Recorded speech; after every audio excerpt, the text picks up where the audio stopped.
You ask Tiger to solve. This deals with linear equations with one unknown. The final result is m equals 18. Let's solve it step by step.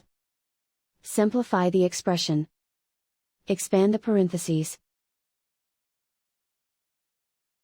Simplify the arithmetic. Group all constants on the right side of the equation. Add 60 to both sides. Simplify the arithmetic.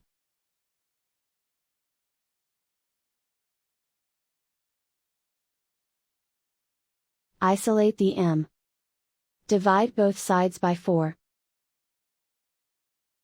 Simplify the fraction. Find the greatest common factor of the numerator and denominator. Factor out and cancel the greatest common factor.